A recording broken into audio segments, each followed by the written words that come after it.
Hello. So, the long awaited Alien Earth show has finally come out, or at least long awaited by me, and I kind of want to talk about it. Well, I say talk. I want to kind of review, and I also kind of just want to ramble on a little bit about it, because, well, I guess we'll get into my thoughts and feelings on the Alien franchise in general, but while talking about it, I figured I might as well play through Alien Isolation. As far as Alien games in the Alien series, Isolation is definitely one of the better ones. It really captures that feeling of the first one.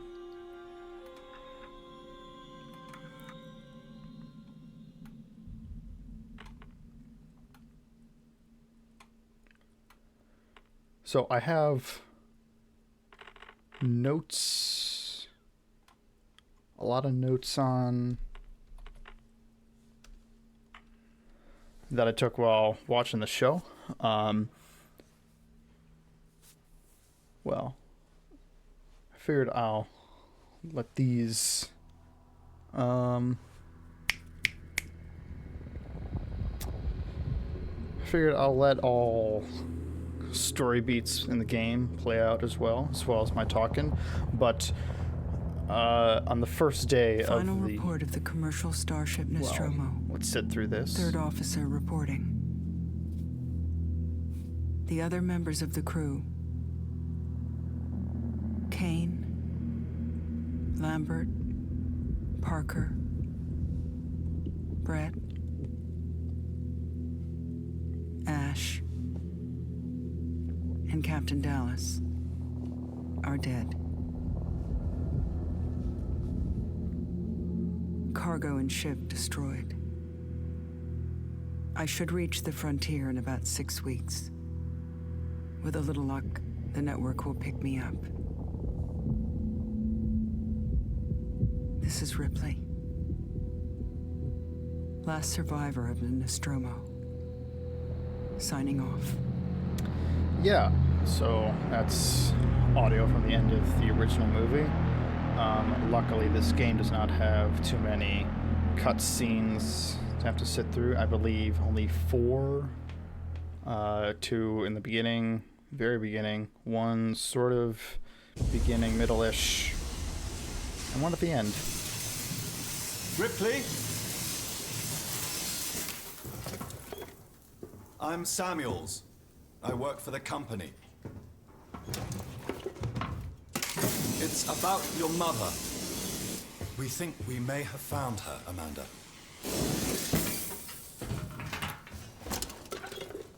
A commercial vessel, the Anesidora, has recovered what we believe to be the flight recorder unit of the Nostromo. Where? Zeta Reticula. What did it tell you? We don't know. The unit was taken to Sevastopol station. It's proprietorial material, so the company wants it to be collected as soon as possible. Sevastopol's a supply depot in the region. It's a permanent free port facility. I know what it is. Transit's arranged. There's a courier ship called the Torrens heading out that way in 2 days. We're going to travel out. We? Me and another exec. And you, if you're willing.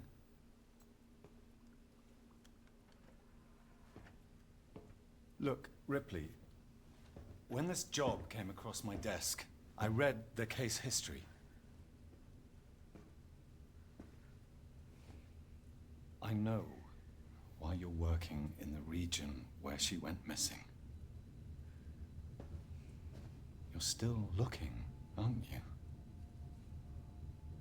I've been cleared to offer you a place on the Torrens if you want to come along. Maybe there'll be some closure for you.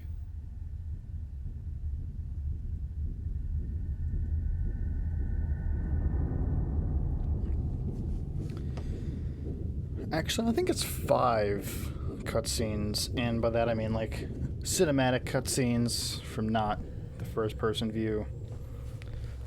But yeah, obviously I'll talk more about this game as we play. Besides 40K, Alien is definitely one of the like the properties I like to nerd out about most, both in and out of universe. So yeah. Upon Alien Earth's release, the first 2 episodes were released. I have thus far only seen 1. I've watched it through a couple of times now, 3 to be exact, just in preparation for this. Doing notes as I go. Because, you know, it might be a bit of a hot take to some people, but I believe that the only 2 like truly good installations of the Alien franchise are in 1 and 2. I think other ones I can definitely enjoy and have fun with. Like, there are parts of, it's either, yeah, I think it's Covenant that I enjoy aspects of, but not a really good film, especially not as far as, you know, alien stuff goes. Romulus, some good parts, but not here to talk about Romulus. I mean, I am, but mainly with Alien Earth.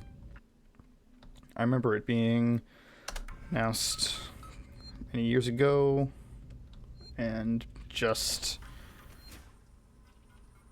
always, I kept checking in on it, and when it finally got that first trailer release, ooh, I had my hopes peaked just a little bit more than I thought I would.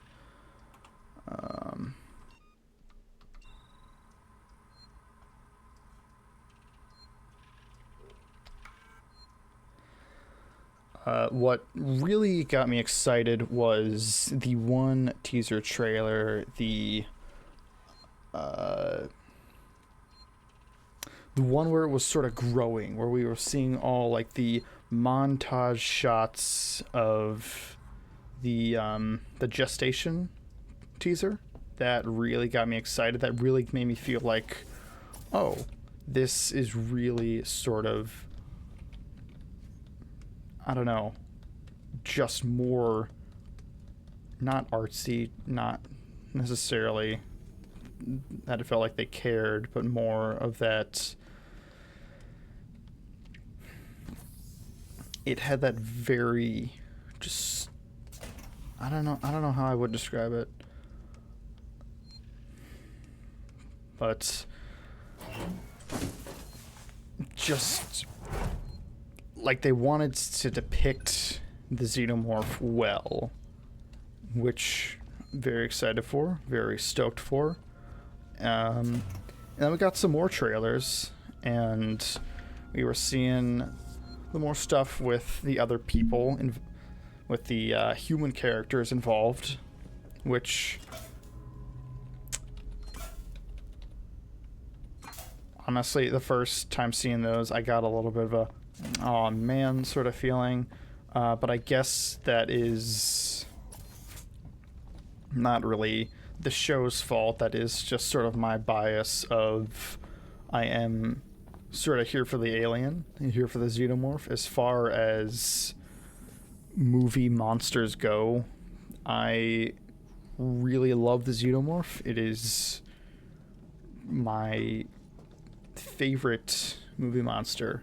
And again, I'll gush more about that.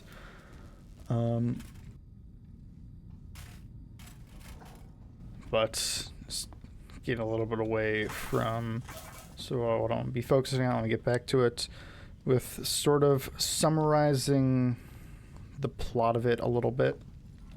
So it opens with some very reminiscent shots of the first Alien film. Ah, Ripley. Samuels, did you wake up early? Well, I don't really need as much sleep as the rest of you. I was just inspecting the Torrens facilities. A well-maintained ship. I realize it's a very similar model to... The Nostromo. Yes, M-Class. A later pattern, but close in spec. I've worked engineering jobs on ships like this. Of course. Is Taylor up yet? She's not a seasoned traveler. Hypersleep may have been punishing for her. Haven't seen her. I'll go check on her. So the opening of Alien Earth reminded me a lot of the opening of Alien Romulus. That not shot for shot, because it does sort of start like different openings, but these sort of interior shots and just sequences of the crew that we get, just it is the opening of Alien. Taylor, which good morning. Ripley, it's certainly not good. I very much doubt it's morning either. Sorry. I feel like death. I don't know how you people put up with hypersleep regularly. You get used to it. I don't do long haul very often. Most legal execs don't travel further than the coffee machine. I'm surprised Weyland-Yutani felt the need to send legal at all. The loss of the Nostromo and its cargo cost the company a lot of money. It's important we find out what happened. If I can close the case with a conclusive accident report, it'll look great with my superiors. I'm sorry. That was insensitive. I realize your mother has been missing for 15 years and you... It's okay. We'll both get what we want, right? Have you seen Samuels? He's probably been up for hours.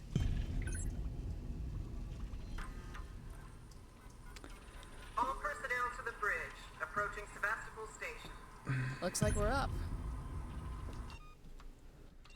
So it starts very similar to Alien, and initially that got me a little worried, because the thing about the Alien universe is that it has a very distinct style. Like, all of this that you see here, like, you look at this and think, oh, this is Alien. This is tech and architecture and just the design that they have of tech in the Alien universe. And that was very good for this game. And what made Alien Romulus very good, what made Alien Romulus very good, what's made the aesthetics of Alien Romulus really fit with the universe of Alien is that it had the aesthetics, but initially I was kind of worried that it would sort of do what I felt a little bit Alien Romulus did, is at points lean too hard on the aesthetics to carry it without really having the best, those other bits that it really needs to be good. And I wasn't really getting that too much, actually. The design of the ship in Alien Earth, not sure exactly how it's supposed to be pronounced, the Maganaut. Hope you all had a restful journey. The Torrens is in very good order for an old M-Class captain. She was a wreck when I bought her. Took a few years and a lot of contracts to refit. She pays for herself now. You said we're approaching Sevastopol Station. Are we docking? I believe your contact is Marshal Waits, is that right? I'll hail Sevastopol and arrange boarding with him. Good. Let's get this done. Don't worry, Miss Taylor. Routine. In and out. Connor, how we doing? SMG loaded and calibrated. Approach vector locked. Prep con so I can say hello. Channel open, Captain. Does everyone have their briefing documents? You can watch the approach on the monitors. like, here's kind of what I was talking about. The beginning of Alien Earth kind of has sort of this angle shot that, I mean, I obviously can't get my camera exactly where it needs to be, but kind of that shot of the helmet, and then we get the shot of the inside of the room with Mother, which I think, like, the set looks good. The set looks really good. One thing I do like about how it kind of differs a little bit is that it is very obviously a different ship to the M-Class, the Nostromo, because it just has a very different layout, and obviously the outside of it looks very different, but it still is very cohesive with this sort of theming. Like, the Mother control room is on this side of this whole bridge area. And I don't know if I can get back to it. Let's see here. And then, well, after we have that shot in the beginning of the helmet and then the Mother room, we have the cryo chamber, which, one thing I can't tell how I feel about it with the way that the cryo, like, wake up sequence is set up, is that so there are, I believe, 2 or 3 cryo, like, whatever you call it, cryo, like, devices, like these groups of pods, and that the first shot that we see is very similar, is that all these opening and all of the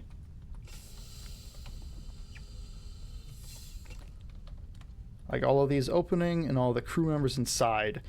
And something I do kind of like is how the first shots of the crew that we see in Alien is, we see, I believe it is Kane. It's either Kane or Dallas. I'm pretty sure it's Kane.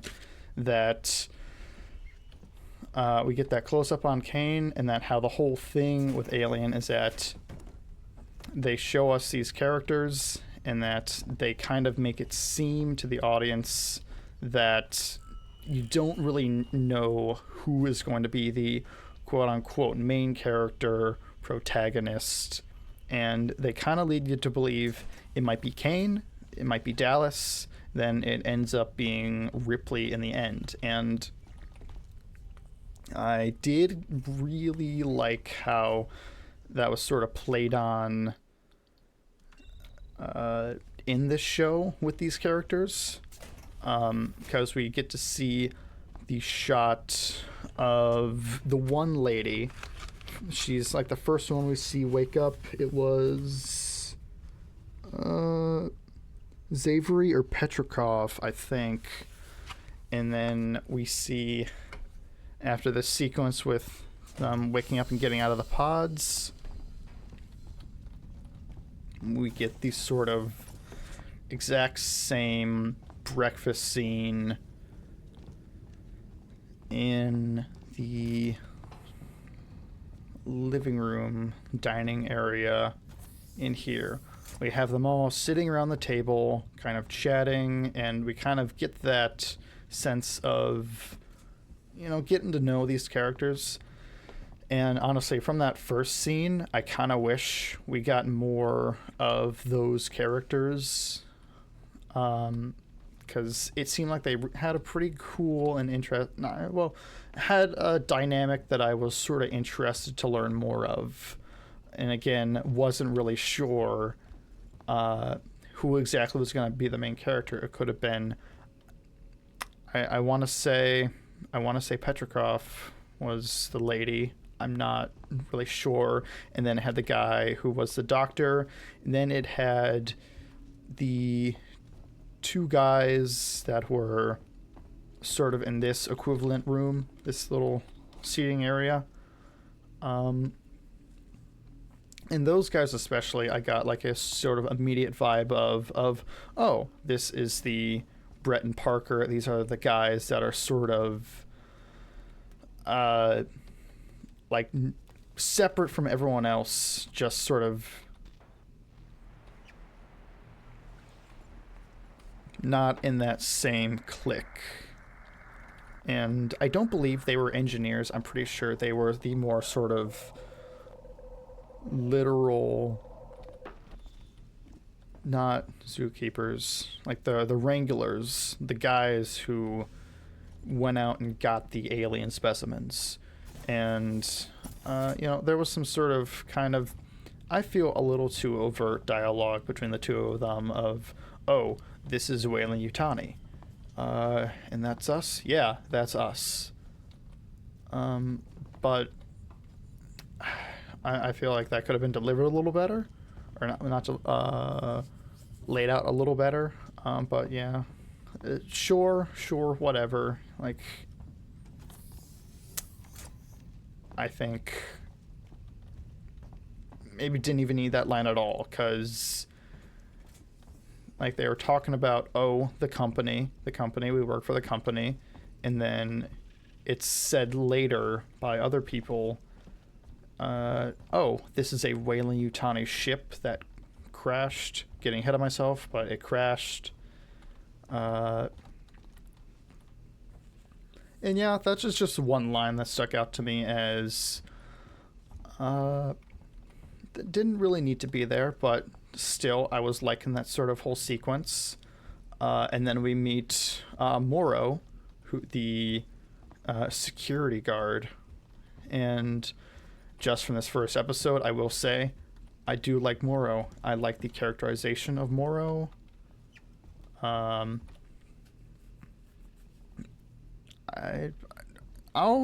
touch more on him when we get a little further in the plot.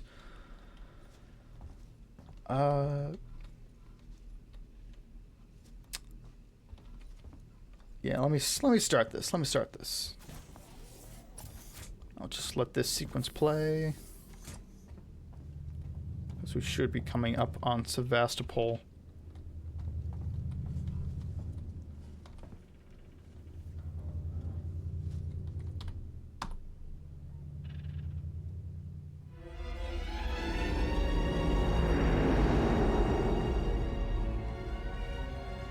Can we see it? Switch to monitors. Sevastopol Station. Is that damage? Looks like damage. Punch up 74, tight angle. Looks like the dry dock bay is screwed. I can't bring the Torrens into that. This is a commercial vessel, Torrens out of St. Clair, registration number MSV7760, calling Sevastopol Traffic Control. We're carrying 3 passengers on a Weyland-Yutani Bond. You're holding the Nostromo flight recorder unit. We request immediate permission to transfer the passengers portside over. This Waits, Colonial Marshal, Sevastopol Station.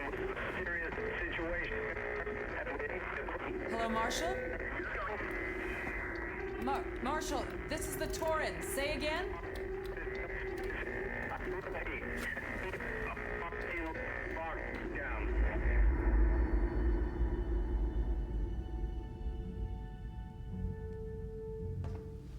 The station's comms seem pretty screwed up, so I fitted Samuel's suit with a radio booster. I can only keep the Torrens in transit for 24 hours. You'll have heard from us by then. Safe trip.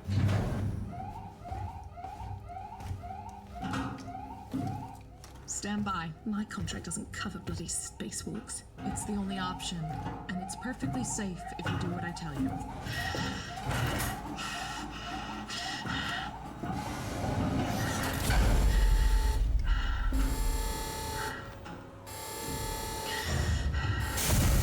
Depressurizer. Fuck. Hating this. Just shadow me, Taylor. You too, Samuels. Affirmative.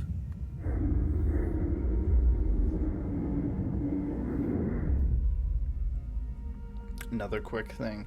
Sound design. Some of the best, or, well, some of my favorite in the Alien franchise. My God, Ripley. You're doing good, Tim. Just keep moving! Taylor, Ripley, hold on!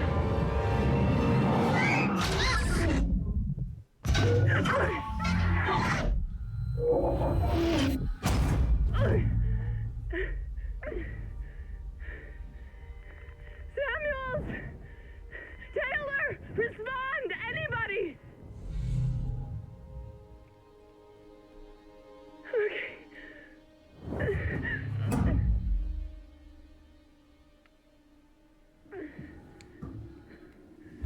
What I mean is, the Alien franchise has some of my favorite sound design, just sound effects. And like we just saw in this game, and like we had some parts in Alien Earth, I love it when space is silent. That's a win in my book.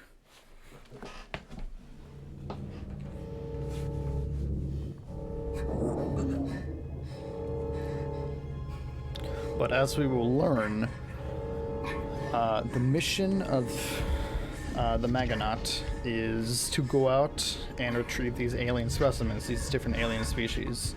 I'm pretty sure one or a couple of the trailers said that there were 5 species, which I assume includes a xenomorph. I mean, I don't know why it wouldn't, or in this case, facehugger, with what they have on board.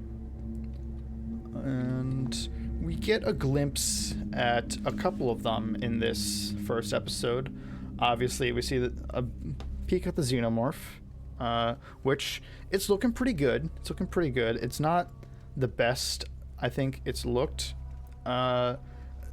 This is a bit of a nitpick, and I admit most of what I say here will be nitpicks. Its lips were looking a little too thick. Like, I don't know. It feels like in other depictions, especially in Alien, its lips were kind of like sort of clung to the teeth and sort of just slid back, and here they were more sort of just solid flaps that just kind of were scrunched back, if that makes any sense. But still, it's looking good. Maybe a little front heavy, like in the neck, but I think that's just because it's standing sort of awkwardly. But effects are good. I did see in the credits that they do have puppet work, and that Weta is involved in this, which is good. As far as the glimpse of the other aliens that we've seen, there are the sort of fleshy bugs that have like the webs, and I think there might be another bug species. It might be the same one that we've got a glimpse of, which I'll get to the bugs a little bit more later. And then we also have this sort of eye creature, the Iopus, the octopus with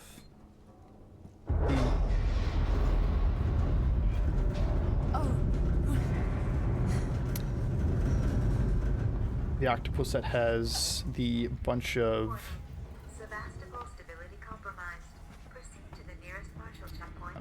chambers or like pupils in its eye.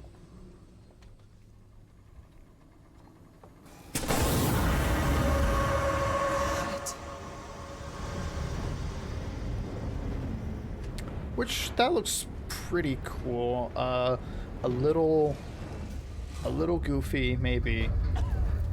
That'll have to be a thing of I judge it more when I see more of it. But the bugs, pretty interesting. Have to talk more about them.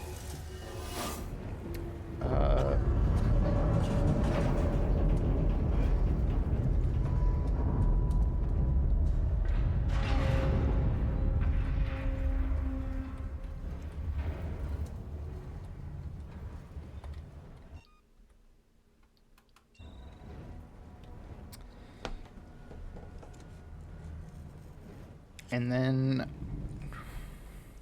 with them talking a bit more about the companies, they mentioned there were 5 major ones. There was Weyland-Yutani, obviously, and they did mention that they have, I think, own North and South America. And then they mentioned, what was it? Dynamic, and that they own the moon, which, as we see, the Maggonaut sort of crashes into this moon sort of satellite, which I doubt Dynamic will be very happy about that.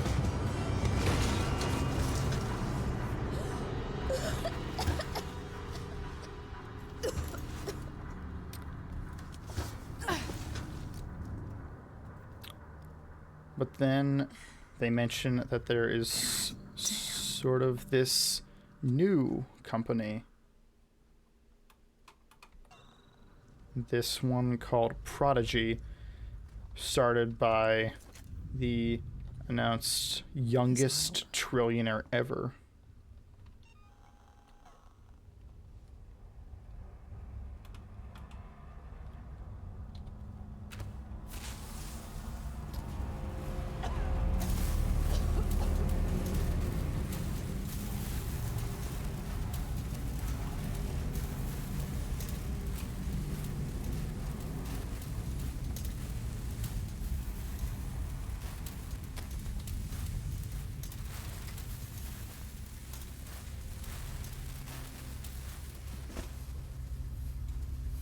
Pick this back up?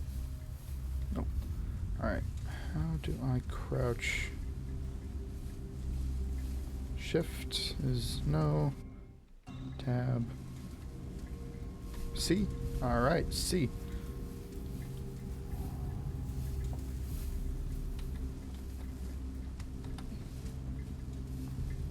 And then, so, youngest trillionaire ever, in that his business is synths and AI, which we will see more of that. All right. The opening crawl to this whole show is about how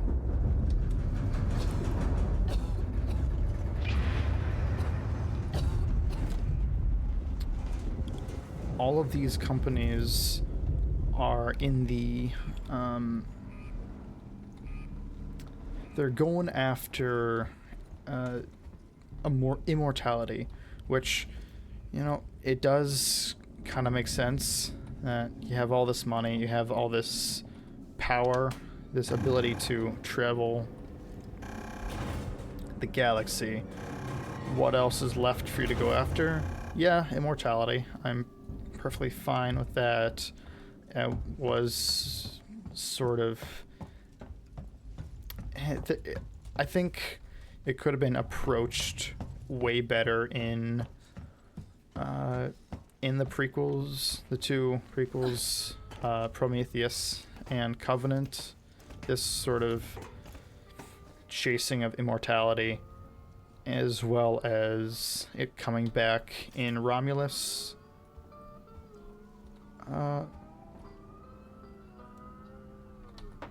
But I think the way it was sort of discussed and depicted here is good.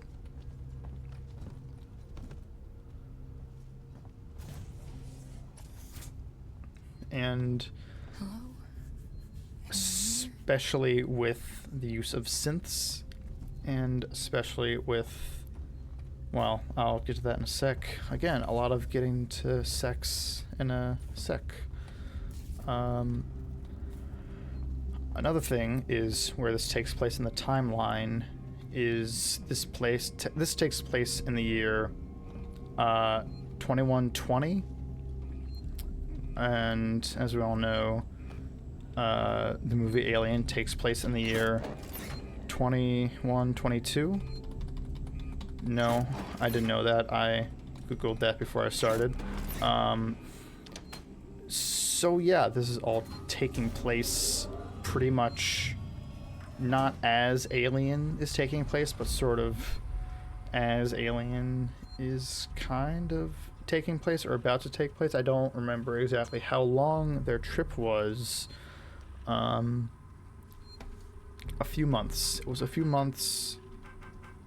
I don't know if the Nostromo crew have left Earth by now. Possibly. But if the situation is the events of Alien Earth are happening. Like they get the alien back, and like all this happens, and then they need we need new specimens, and they send out the Nostromo crew, and they go and pick up the facehugger or they go and pick up the xenomorph because now the company knows, oh, this is the thing we should be after. That's possibly how this all goes down. 0340. Alrighty. But yeah, we'll have to wait for more of that, assumedly. But sort of getting away from the Meganaut and its crew, and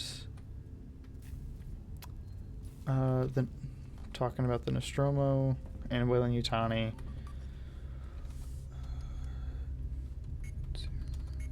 Nope, that's...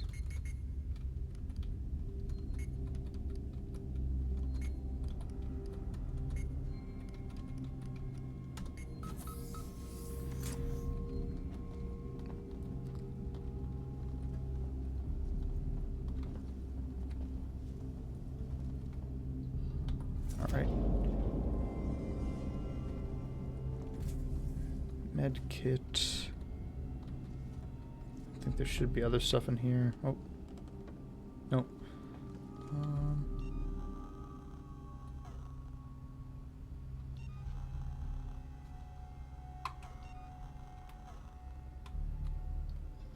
I need more. I need compound B for that.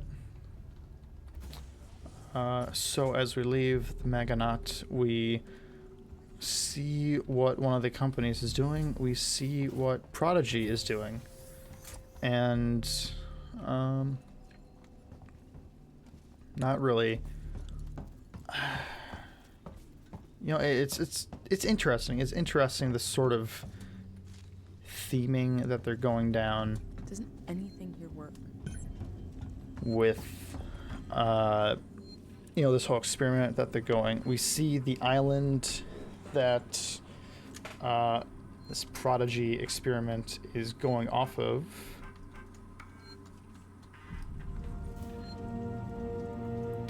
And the island is called Neverland. And it seems like the CEO, I don't know his name. I think they said it. Let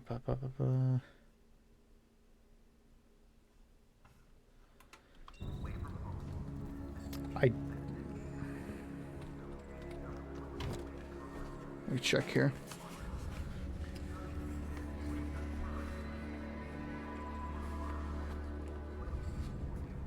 Because I know at one point Morrow said, where is... Then he said some sort of name. Yeah. Where is Gavalier? I don't know if that's the guy's name or what. Maybe. But I'm not sure what his name is. But anyway, this whole experiment and this whole island has very much themings of the story of Peter Pan, and it has the imagery of Disney's Peter Pan. You guys remember Fox owns Disney now. And it does kind of make sense why it's been having this theming with the experiment that they're doing is that they are taking human minds and downloading them into synth bodies that will never age and will never have to grow up, sort of like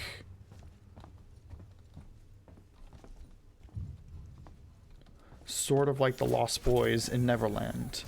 And in this experiment, they are using What happened here? young, sick children to put into these synth bodies. So sort of that, when I first saw that, I immediately thought, oh, kind of like the Lost Boys. I'm going to write them down in my notes as the Lost Boys. Turns out that's actually what they're called in show. The Lost Boys.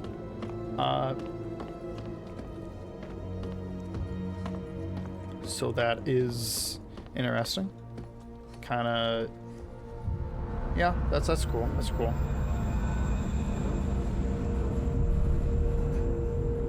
The twins.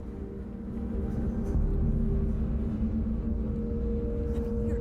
I'm right here. Verlaine! God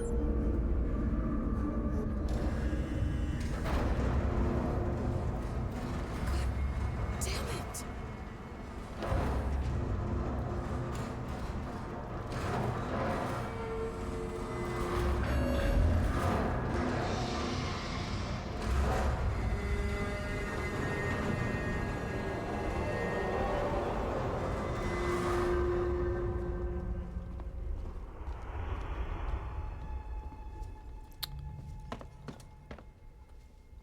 So, as far as main characters, we first see this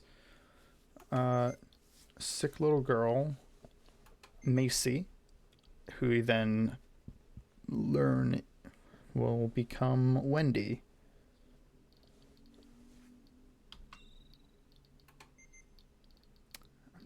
I'm just gonna turn this up a little bit because I have another screen on.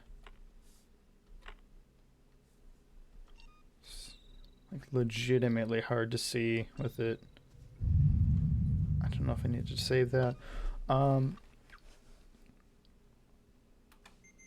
As far as themes of the show, so one thing that happened before the experiment is that it had Macy and this other guy.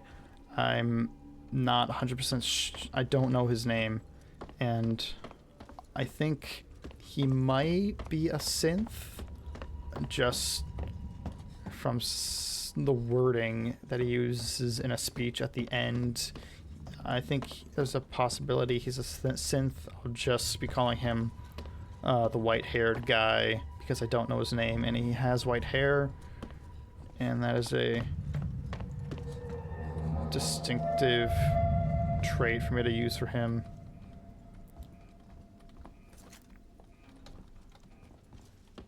So the white-haired guy and Macy, soon to be Wendy, are looking at this scorpion, and the sort of conversation that they have is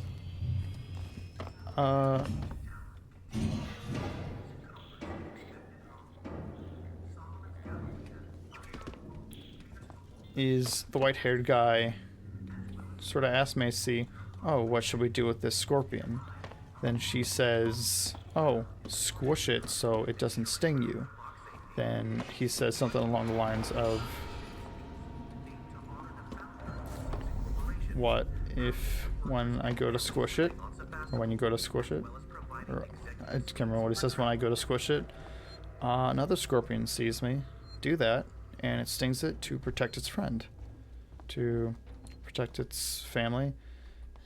And I think it was sort of just given the idea of, oh, even though separated by nature. We don't have to, destroy things that have empathy for each other, destroy things that like care about each other. Just sort of given this, just this idea of where we fall in nature, which I'll get back to. This isn't super important right now, but I'll get back to it with a speech they have at the end, which I do have some much deeper thoughts on. But then coming and telling Macy, oh, it's time for the experiment, or it's time to go to sleep, and she's a little worried about it.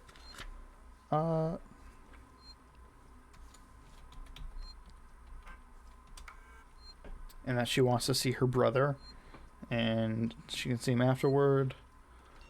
But then one thing that kind of stood out to me, and I don't really know the whole purpose of it, is that while they're kind of walking through the hall, there's this one sort of guy in a hazmat suit just spraying this stuff on the wall.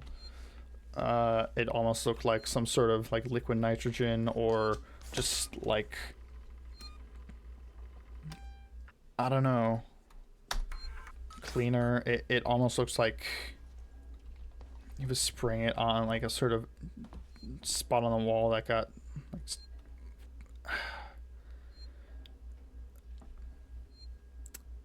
it's like if there's an acid, you put like a, not a neutral, but like an opposite on it, and it kind of neutralizes it. It almost made me think of that, but I don't know what the deal with that was. And just like, it seems like they put more emphasis on it than just, oh, this is normal, like facility procedure or like facility maintenance. I don't know what that was about. I'm really curious to learn more about what that was. Druia Jones, today's update. After numerous demands, Marshal Waits finally called a public meeting to address the rumors that have been circulating on Sevastopol. But instead of the answers we wanted, he continued to be evasive, and after only a few minutes, he and his team were pelted by projectiles from an angry crowd. A gun was fired, there was panic, and now Waits and what's left of his team are forcibly ejecting us from the terminal. Feels like we're on our own now. So yeah, they come into this experimenting room.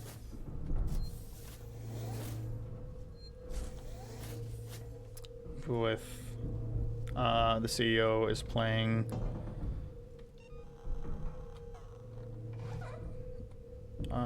Peter Pan on the ceiling, or that sort of drawing back to that tale,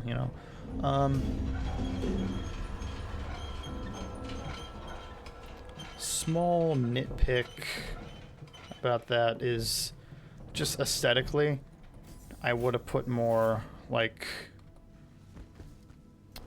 what's it called? Like stuff on her head. What is it called?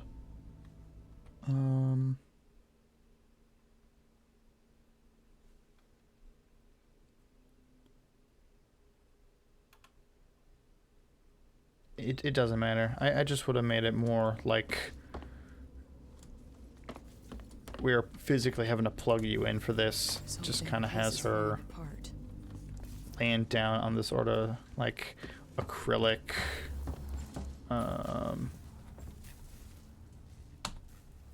like microchip table. She gets booted into it. But that's just like a personal, just like set design thing for me. It's no big deal. I guess sort of another thing for me is I'm not a big fan of how they have some of the editing in this. I looked at who the two editors are, and it's Regis Kimball and Curtis Thumber, who are the two editors of this, and they have a pretty extensive portfolio. Like Kimball has done Buffy the Vampire Slayer, Angel, Fargo, American Horror Story. Curtis has done The Office, Better Call Saul, as well as a lot of others. So it's not like either of these two guys are inexperienced, like way enough experience for it to be good. Just sort of stuff I'm seeing as odd choices, just not really what I would have preferred.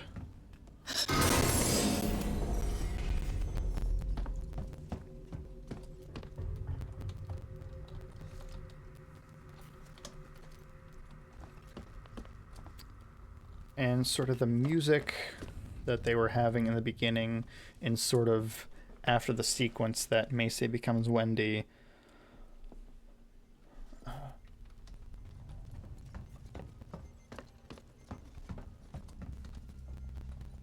Where is that?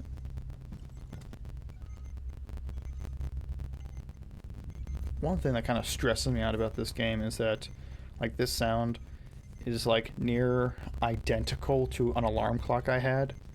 So whenever I play this game, I hear this sound and it just stresses me out so much of like, oh my god, that's my alarm clock.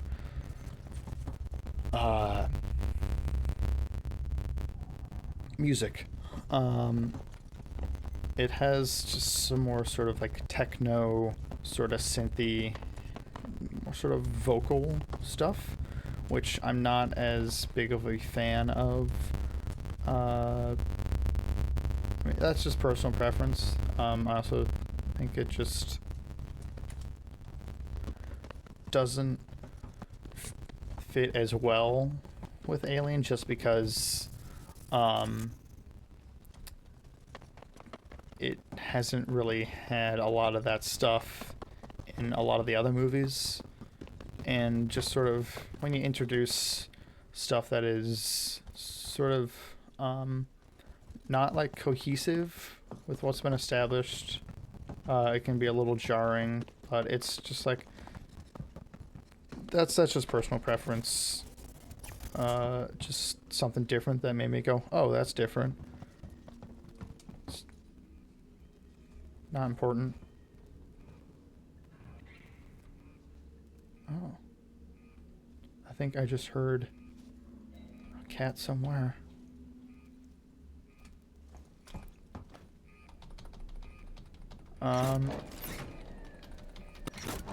And like the editing was just like very flashy, just like very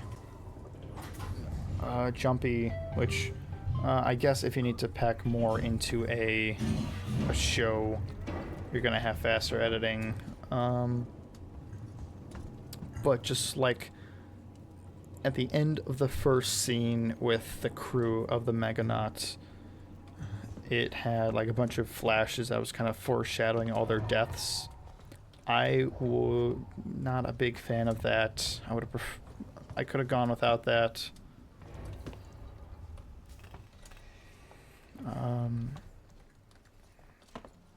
But again, that is just personal preference, just from an editor's standpoint. And then after Macy becomes Wendy, we have this shot of her up on a cliffside. I do like the cinematography of that. The sort of, that is a big thing that I'm a big fan of. Cinematography is just framing stuff with negative space. Just one of my favorite things to do, especially with like foreground negative space to a middle ground focus, like they did that with a shot from the Aliens POV. Big fan of that. And then there was some other shots in here that I wasn't a big fan of. Like, so the one lady of the Prodigy facility comes and calls Macy down from the cliff, and she just drops down, and she just kind of... I was really hoping when she started falling that it wouldn't be a weird landing, but it was just kind of a very solid landing without... Well, opposite of solid, just a very... just sort of weirdly physical landing. It just felt very fake. Like, yeah, I get it, a synth and like these superhuman bodies can absorb impact better, but it just very much felt like, oh, the physics are not here.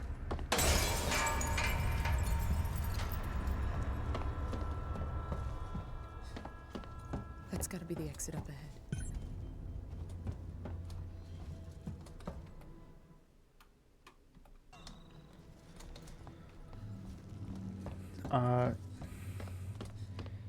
And then it had Macy and the lady walking, and it had these sort of weird just face shots that were just very close up and slow-mo. Like, there's a couple of slow-mo shots in this episode that just feel very off. Like, the big one is here and in the city right after the crash. Again, there's a crash. Gotta deal with that wasted asshole again. This time he nearly wrecked the door with a maintenance jack. Guess he figures it's safe here. Wants to lock himself in. Screw him. We got too much to worry about without babysitting drunks. Anyway, I threw him in the evidence lockup. Let the son of a bitch sleep it off.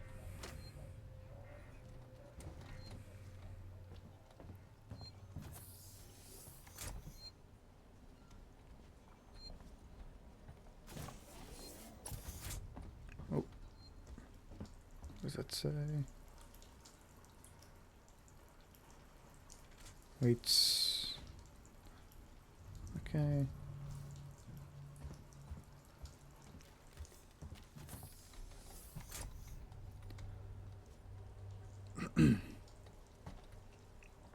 So yeah, and then it has them going into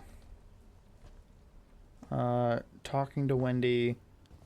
Just we sort of learn a little bit more about the physiology of these children turned synth. And then we learn that more children are coming to the island. And then we sort of see that. Oh, fuck.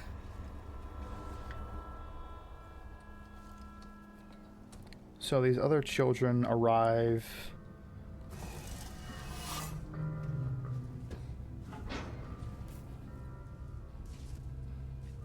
That's kind of a nice tune. These other children arrive to the island. We get this one kid just sort of randomly say, I want to be a... So Wendy asks, does anyone have any questions? Because all these sick kids are coming and are going to be put into these synth bodies. And then one of the kids comes up and says, I want to be a scientist when I grow up. And then Wendy says, that's not a question. Well, that's cool. Or something along those lines. Don't take anything I say verbatim.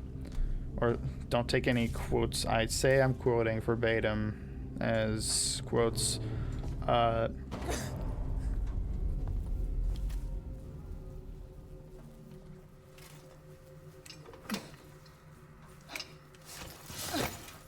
But that just... This more than you do.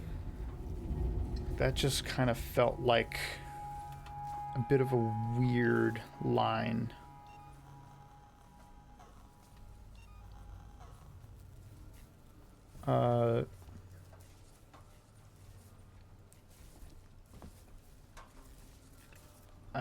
If you're gonna establish, like, he said that, and I was like, oh, this kid is a science kid. He's gonna be the character who's, you know, making all the science stuff, like the science guy. And my first thought to that was, okay, that could have been worded a little better. Like, there are a couple things in this episode that I'm just like, okay, I get what you're trying to do.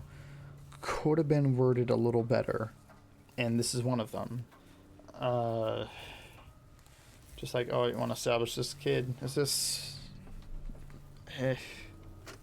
Rolo, I want to make a complaint to the highest authority, okay? My name is Zachary Watson. That's Watson. You get that? My complaint is this. Fucking marshals. They should be protecting us. It's their job. Something's on this station with us and no one knows what it is. No one fucking knows. They put braces on the doors. Lockdown. You know, like to keep something out. I'm fucking terrified, man. I'm fucking... Shit. It's so cold. I don't think this fucking thing even works.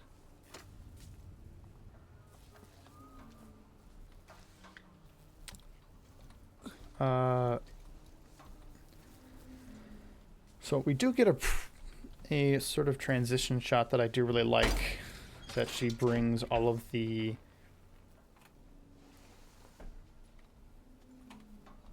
that is not A. She brings one of the kids in to get their brain uploaded, and then it kind of just moves back and forth between her standing there and the child on the table as more and more kids, or like more of the synths appear next to her, then with a different kid on the table. I thought that was a good shot. I liked that shot. And then it has this one shot of the CEO kind of reading to them. I believe it's just the story of Peter Pan.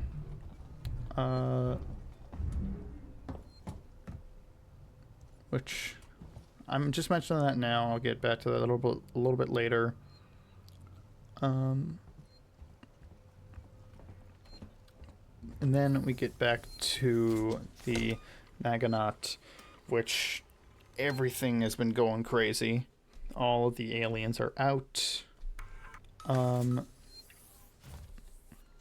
And we get some shots of like some... I have not gone through frame by frame.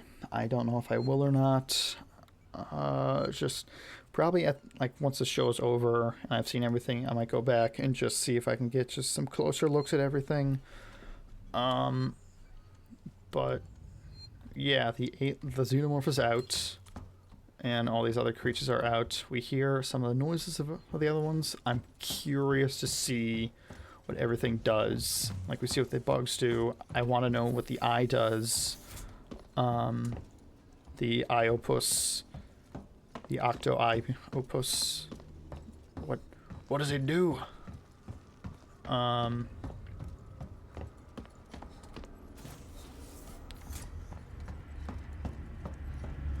then I don't remember if it's here or in another section, but we get this one shot of a bunch of things hanging from the ceiling. I can't tell exactly what that is. It might be a bunch of tentacles of something, which that might be the Iopus. It might be a cluster of the bugs. Oh, I did not mean to do that. Shoot.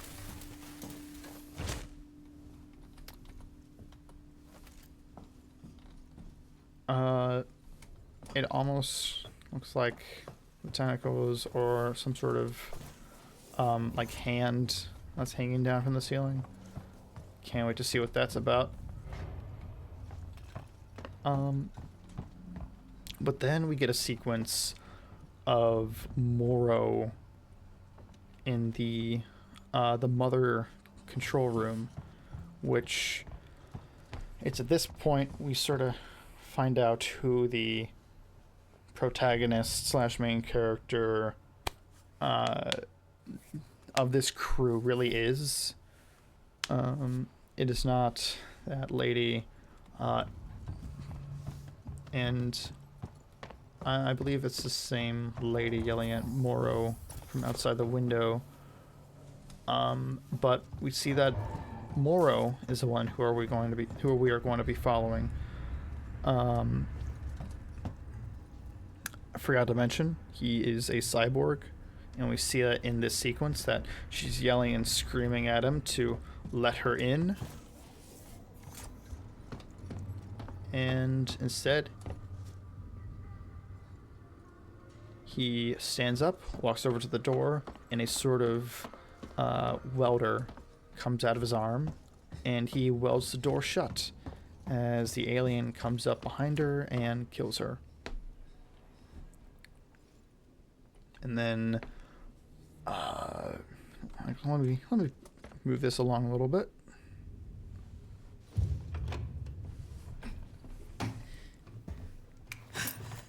Stay still. Okay. Turn. Okay, I think there are 6 cutscenes in this game. Come on! I'm Ripley. Where'd you come from? Ripley? Off station. A ship. There's no ships here! There are now. Well, that's good news. Because things are not so good here. Something blew just now. Rocked this whole place. I saw it. But lady, that's the least of our problems. Yeah? Yeah. Something's on this station. Something you wouldn't believe. Like what? A killer. You get it? Okay.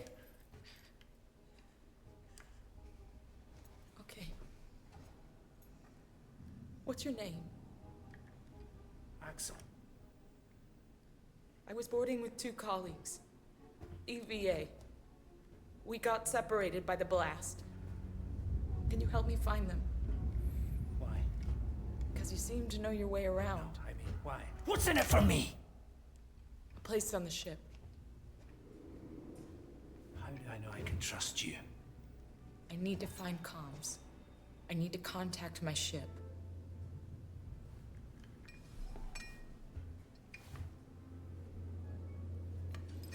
This is your lucky day. Let's go, sweetheart. Seeks and Comms is in the Systex Spire.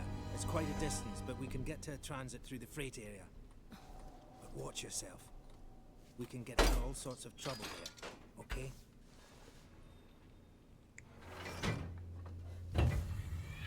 So he finishes his business with Mother.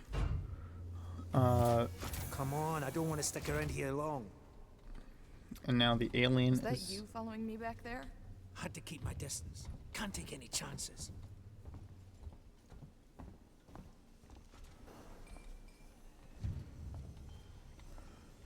So now the alien is. Stick close to me. Okay. Hey, don't move. Okay. We're not looking for trouble. Who are you? I'm John. This is Ringo. They're just some assholes. We haven't got time for this. Come on, Jana. We're trying to get to comms. Can you help us? We don't need their help. Don't tell them anything. Look, I've got the elevator working. Jana, let's go, okay? I'm sorry. Good luck.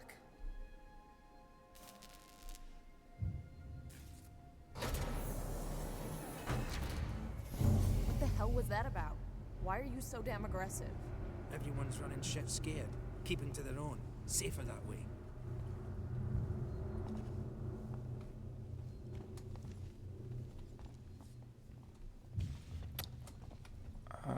So it breaks through the glass, and it is forcing the door open, and he starts getting into the crash pod. And this is a short sequence that I thought was, ooh, this was good. The how like it really showed like how close Morrow was to getting got. That as the crash pod door was closing over him, the drool of the xenomorph just like drips on his face, and for like a solid second I thought that was some of its blood. I was like, ooh, that was a good sequence. I like that. Big fan of that. And then we get to the point where it collides into the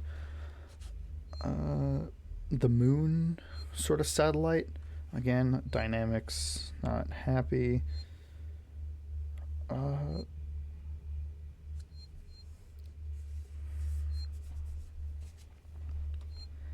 And then sort of going to the ground, we are introduced to Joe.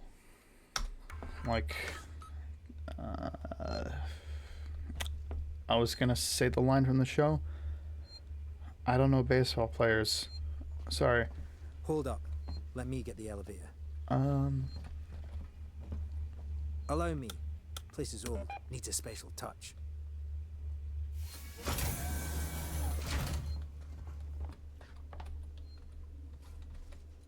Well, what are you waiting for? Hit the button. We meet Joe, who is Wendy's brother, and we get some kind of back and forth sequences. Then we learn that... I'd appreciate it if you told me what the hell was going on. Right now. Listen, darling. When we get to the ship, we can kick back, braid each other's hair, and chat all you want. Yeah, when we get to my ship, I need to know what's going on. Right fucking now. Fine. Like I said, there's a killer. A killer? What does that even mean? I ain't seen it, but it's here. Picking us off one by one. What are you saying? A psycho? A person? No, something else. A monster.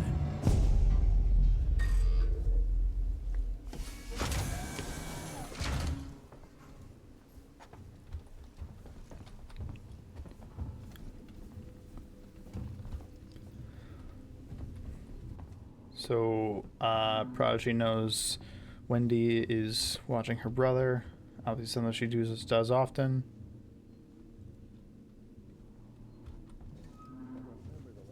Shit, we need to move.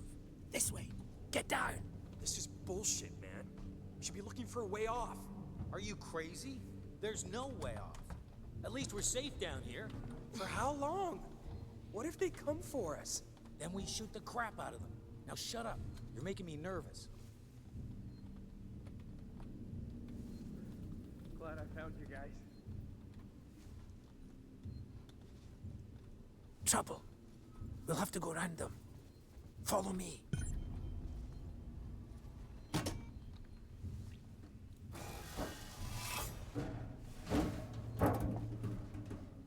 shouldn't have done that back there. I know we're hungry, but man, this is so long. I think they ate a person. That is kind of wrong. Friends of yours? I've had run-ins with those guys before. They don't like strangers. Even nice guys like me. I'm shocked. I ain't pulling your chain, darling. You want to go and say hello? It's your funeral. Those guns aren't for show. Someone should be doing something. They are. It's called surviving.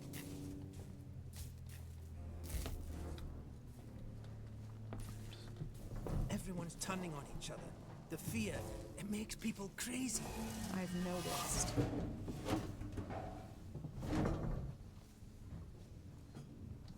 You've been living here? What can I say? My butler's on holiday. Grab what you need. You don't know when you'll get another chance.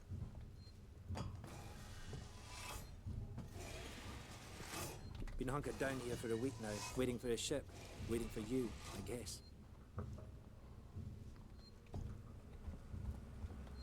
It can get pretty dark around here. You should take that flashlight over there. Make sure you're stocked up on batteries.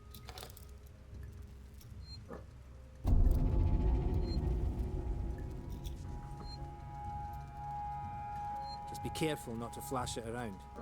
We don't want to get caught. Let's go.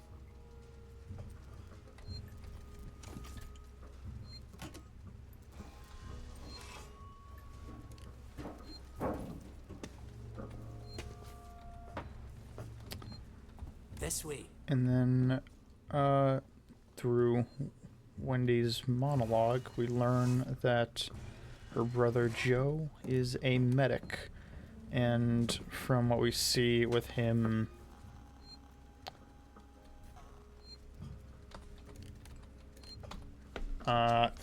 next in the scene being with a bunch of soldiers on a rooftop, I believe talking about how he couldn't get like a release or something along those lines, that he's still going to be with them.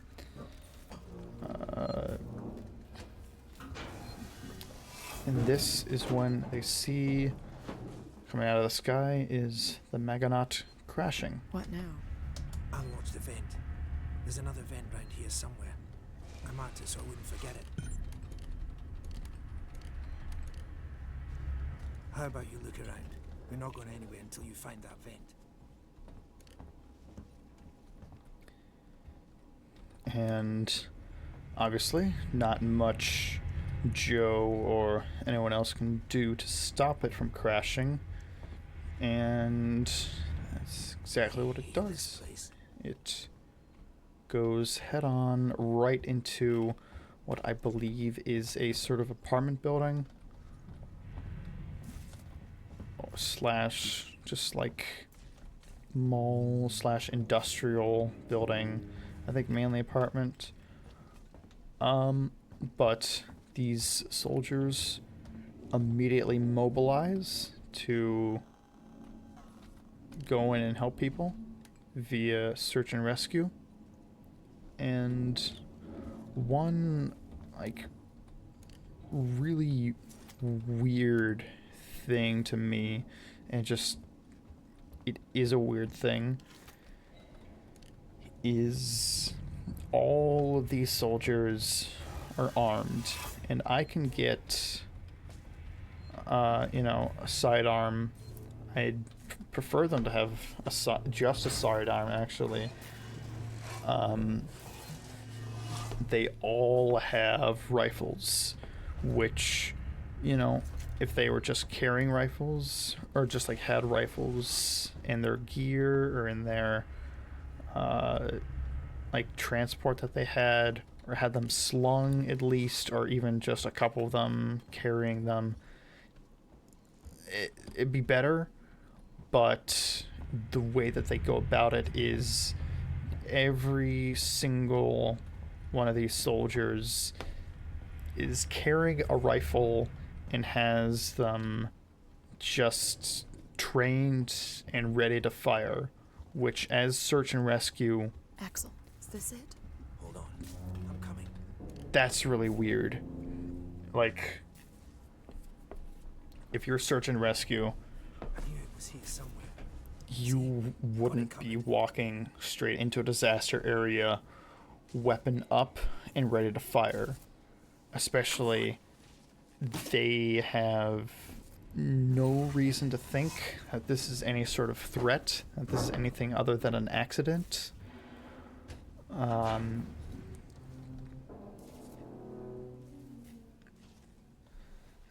It's not smart to stay here too long. The CEO and the other people know this is a Weyland-Yutani ship.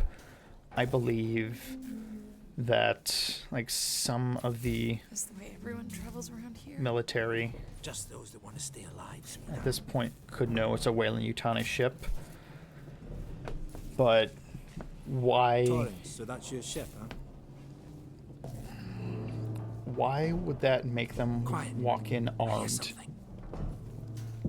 Yeah, I hear you. Will do. Gotta go meet the others. Something's going down. There's always something going down. Come on. We don't want to piss him off.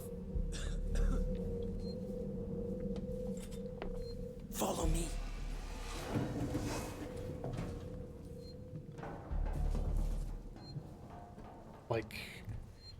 It's not like it's a warship. It's a scientific vessel. It's not like, oh, what do they think? It's a rogue ship full of, I don't know, terrorists crash into the city and they're all going to come out and make war on them. That they can see is not happening. And even if that was something that they think might be about to happen, they are coming in under the guise of search and rescue. If you were in this situation that you needed search and rescue, would you want these people to come in immediately waving guns in your face? I wouldn't. Quietly.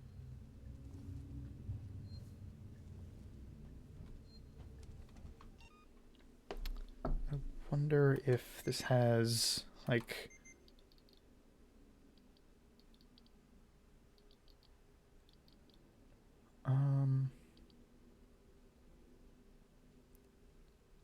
like microphone input.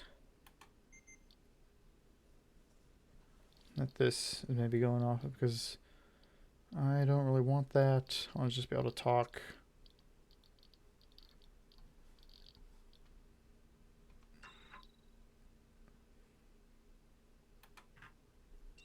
No idea.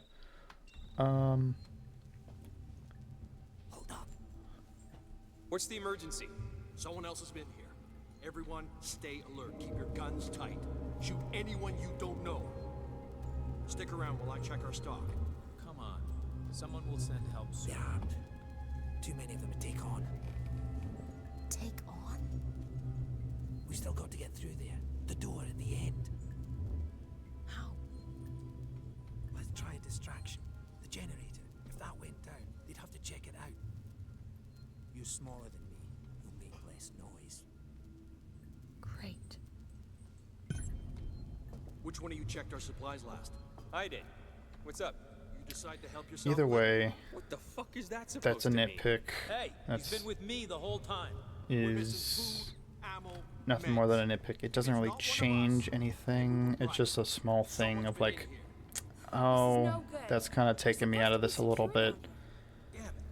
What about the lockjaw rig? Just come from there. Sealed tight. Eyes open. Keep your guns ready. Someone's gonna have to But then they kind of go into this building, you know, do their walkthrough, checking on dead, checking on injured, marking dead. There's a dog, and I was really worried that they were just gonna fire on the dog. Trap from running for 5 seconds. Glad that they didn't fire on the dog. It just turned itself off? No! Somebody's here. Check it out. Everyone with me. I ain't dying. No way.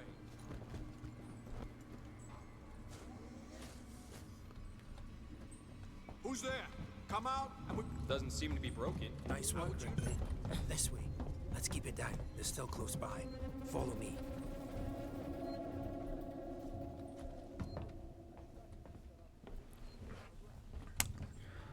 Another sort of thing that is just kind of that you didn't need to do that. That kind of takes me out of it a little bit. That kind of makes this a little bit worse. Is that when they actually get to the ship and they're about to board the ship, there's like a perfectly aligned like piece of debris at like a perfect angle, and just like perfectly connected from where they are to the entrance hole in the ship, and just like, you didn't need to do that. But that's whatever. How much further? Nearly there. Transit's just up ahead. Let's just hope your ship's still there. Sevastopol not quite what you're expecting, eh?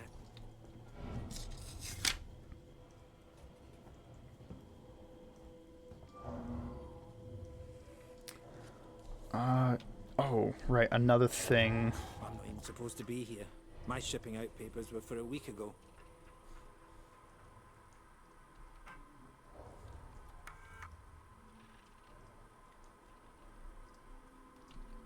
Another thing that I sort of happened here is while Joe and the soldiers were walking through the crowd, they had like a couple of these just like slow-mo shots, and just parts where Joe and the soldiers were just kind of walking through, just like very, very nonchalant. It's powered down. While they were walking past people on fire and people getting crushed by We need debris. to activate both consoles at the same time to open it. I'll do this one. You go to the one on the other side. Okay. Ready. On 3. 1, 2, 3. Axel, behind you.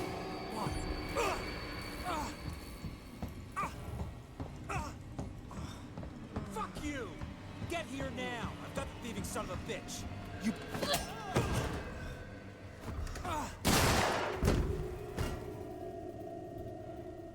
Fuck. Let's go.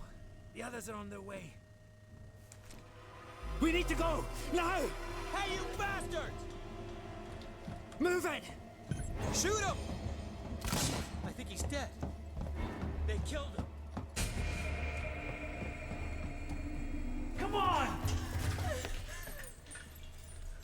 You killed that guy! Because he was going to kill me, you saved my life. This is about survival. Do you understand? Hear something? I hear something. Axel? What have I got on me?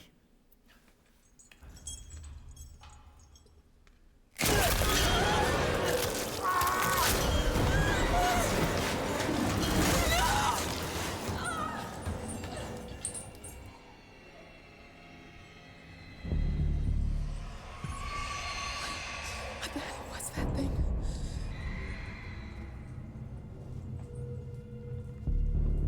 So, Keep moving. yeah, after they enter the ship, well, we see that Macy is still being tested and just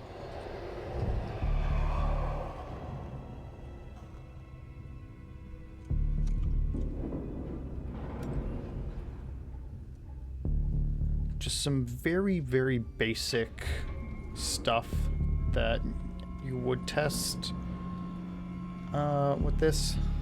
They are giving her a hearing exam, and they figure that she has much better hearing than a human does.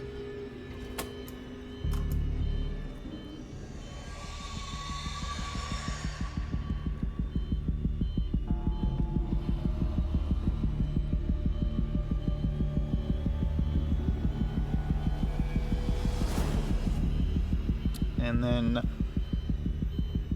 on the news, she sees that her brother is there at this crash site, at this tragedy with all these people, which this is another thing that sort of got me a little bit of a not a big fan of that, but this is, I think, a little more detrimental. I think it is much more consequential than the other things I've had, and is much less of a nitpick. It's very much coincidence that this is happening. I think that this crash happened, and like, the news is there. Of course the news is there, but then out of everything that is happening, they get the camera on her brother, and he gets a lot of screen time here, and then she just so happens to see him enough that it's like, oh my god, this is establishing my brother is there this much. Just, I don't know, just the happenstance of time and place where the camera is, time and place where she is, see it on the news, out of everything that is happening in this location. just very...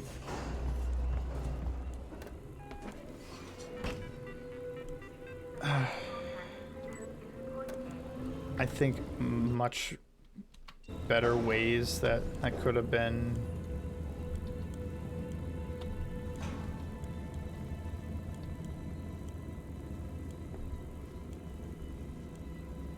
pulled off. Probably ways that would be more like time consuming, but I think would have just been better to not have you have it be such coincidence. Anyway,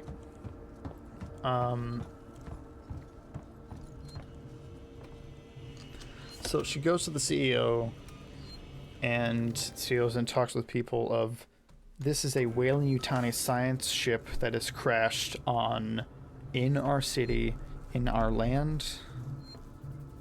I guess we own this now, which, you know, these companies are all very hostile with each other. So I'm like, sure, I'm fine with that. And they're like, oh, Yutani is not going to like that. She can sue us, whatever. I think that is fine, especially for this character, which... So, this is a thing that shows up in a lot of other media that I'm not a big fan of, is the sort of tech bro, sort of modernist, billionaire sort of character that I'm just like, that's just kind of lame. These people are just kind of lame.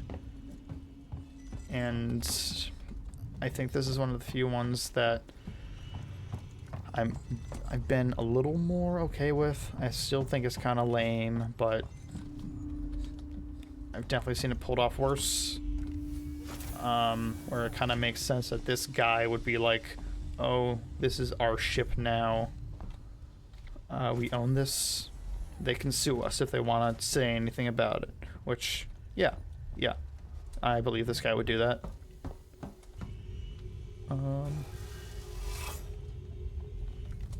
Also, there's all these Prodigy soldiers are in the ship, and Morrow is in the ship. We established that he has talked to Mother, and reinforcements are on the way. So that's another thing to keep in mind with this whole timeline of events, is the clock is ticking.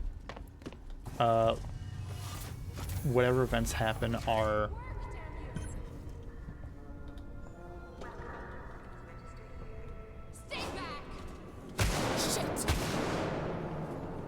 dependent on Over here! Someone's here! when Weyland-Yutani shows up.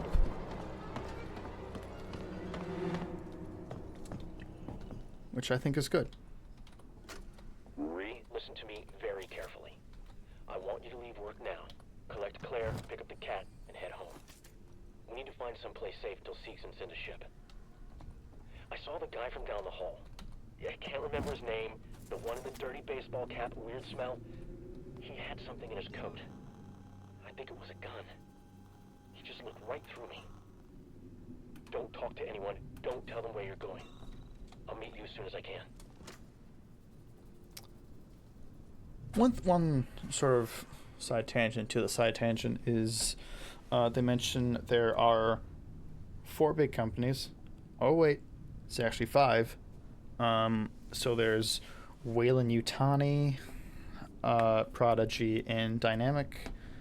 And I wonder if one of the big 5 will be Seegson, because listen to me very carefully. it seems like they're kind of going down the drain at the time that this game takes place, but this is a few years afterward.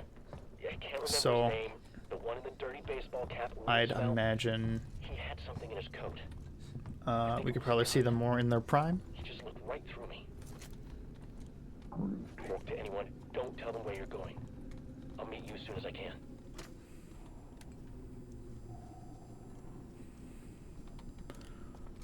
But yeah, I'm curious to see what the other companies are doing. Obviously, very curious with Weyland-Yutani.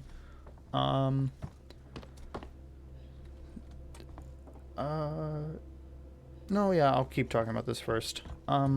So Wendy comes into the room with the CEO, and her solution to everything that's going down is, oh, send all of us in. We are much stronger and faster and more capable than humans are. And he just goes, okay, yes. Well, not just okay, yes.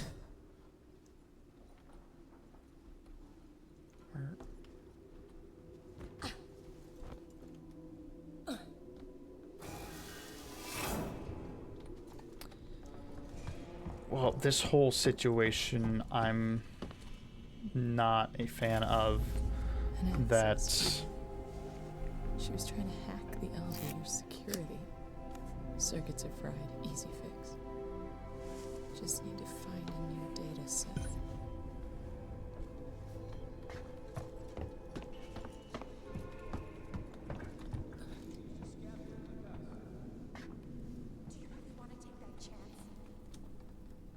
Okay. We find her, kill her. This way. She was downstairs. Where was I? Oh yeah. He's very, very willing to send in these very experimental, very... Okay, I'm caught.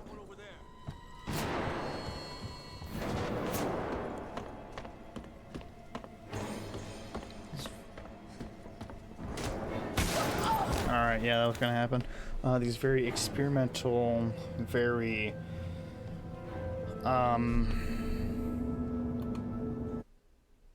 What's the word? What's the word? It starts with a P. Prototype meta-humans, which I don't think that they would. Even with him, like, the most it makes sense is, like, oh, this is an idiot tech bro who would just send in his own people, like his own prize creations, like these.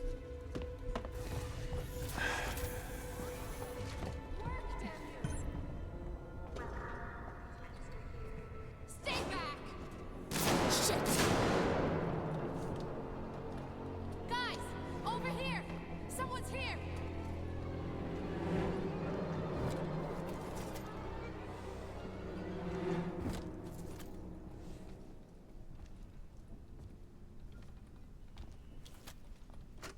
Ree, listen to me very carefully. I want you to leave work now. Collect Claire, pick up the cat, and head home. And We need to find someplace like safe they for make this argument of, oh, saw the guy from down the hall. it's because, so he knows, oh, it's because her brother is there and she wants to find and protect her brother. right through me. Don't talk to anyone. Don't tell them where you're going. Which, As soon as I can. even held against that lens, it still is like,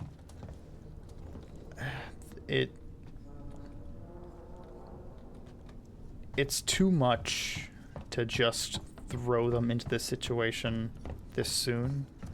And they even make, the white-haired guy makes the argument of, oh, like, just the loss of one will be too much. And then he's like, oh, we'll watch them, you'll watch them.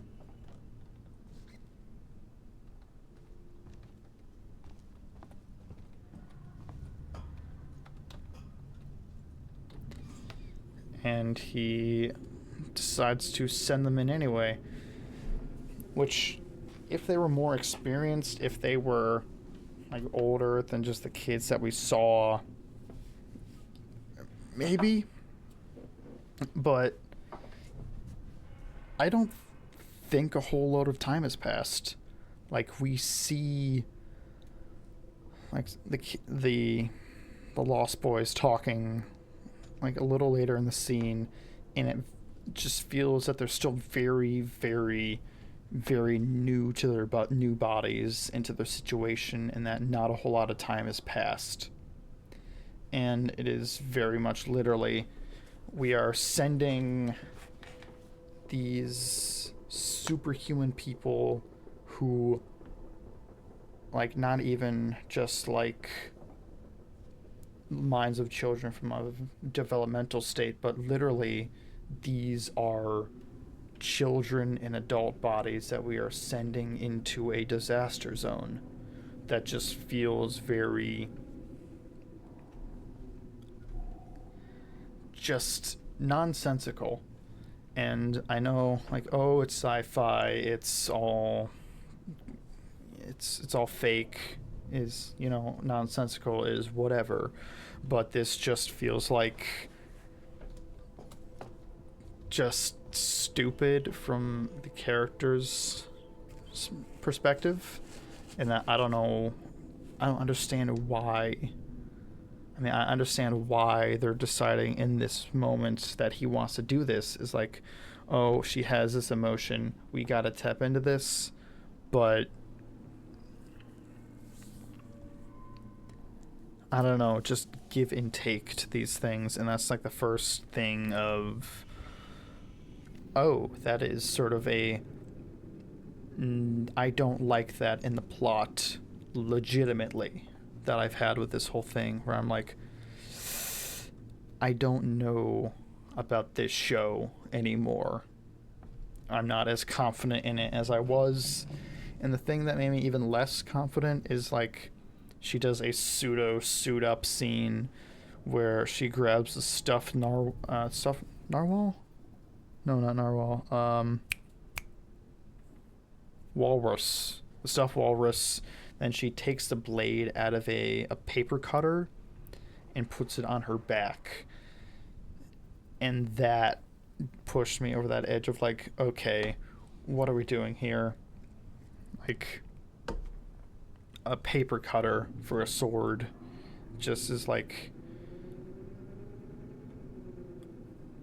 and then no one says anything about it. They're just like, okay, we're letting her have a sword now, and it just seems very, like,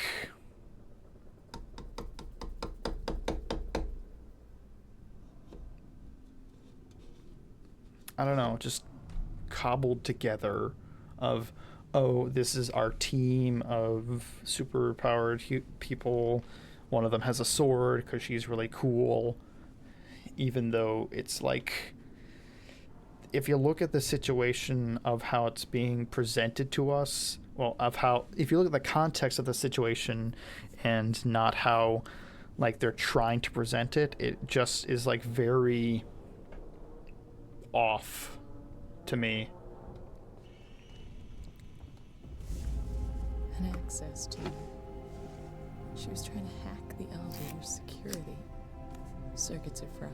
Easy fix. Just need to find a new data set.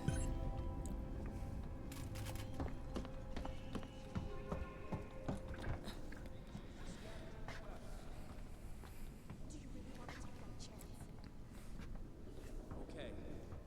We find her, kill her.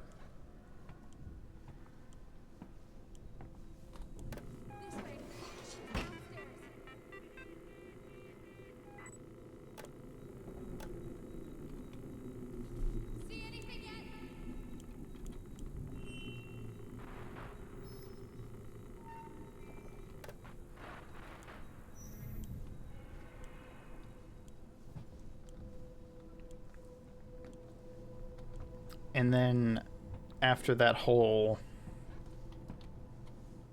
thing, we get back into doing this?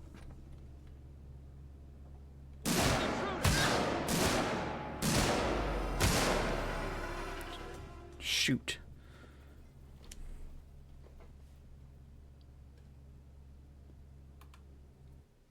We get back into a part of the plot that I'm actually, at this point, am getting kind of psyched to see. Because I think Morrow has already become my favorite character.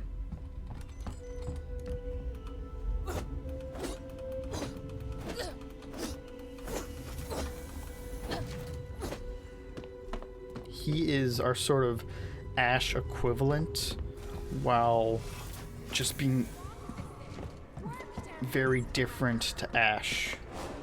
Stay back! Shit! Guys, over here! So Ash is the science officer aboard the Nostromo, while Morrow is the security.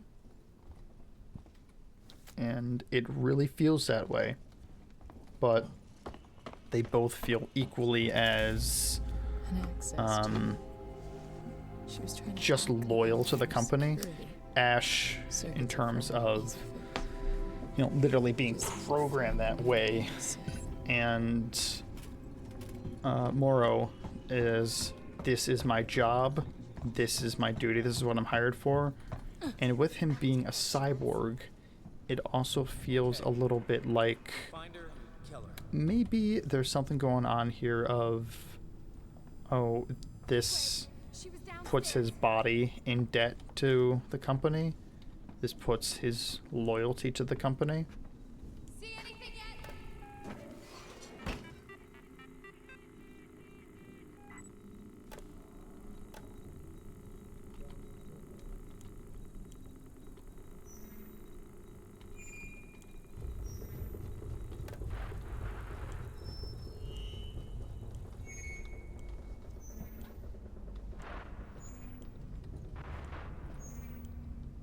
Still think we need more supplies.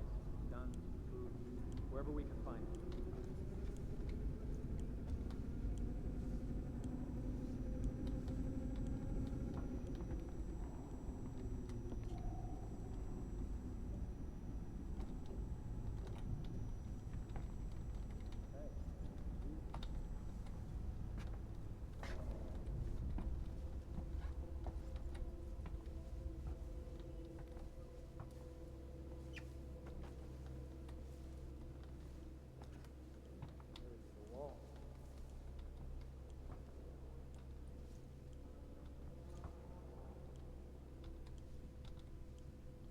Sorry, just trying to listen.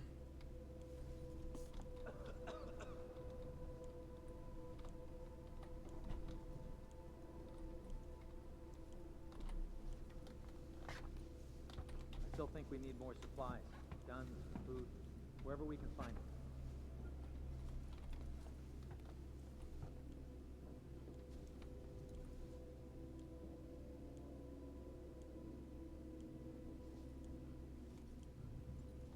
Come on. Someone will send help soon. Oh, he's close.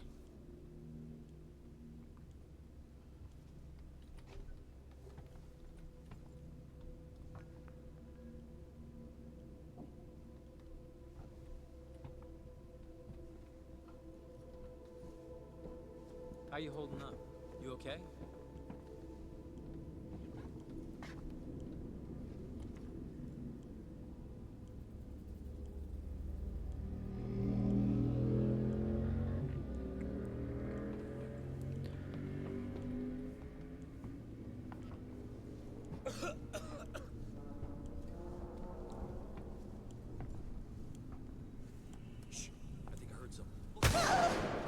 Oh, I thought I could run to the door after that. Nope.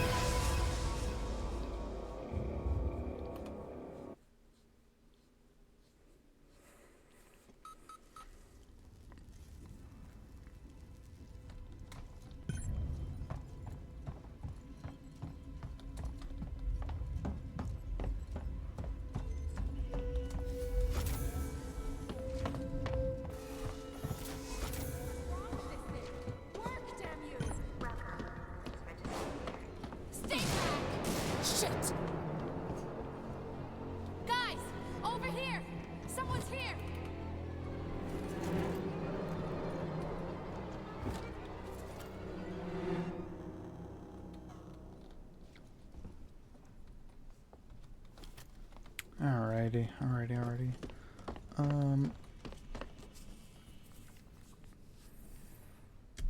And then next, moving on to the scene with Morrow. She was trying to hack the elevator security. We see two soldiers coming in, Just need to find and they witness some of the alien just sort of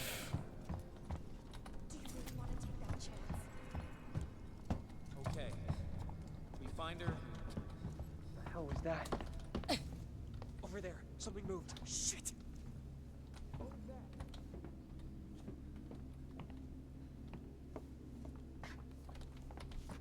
Can't believe we're doing this again.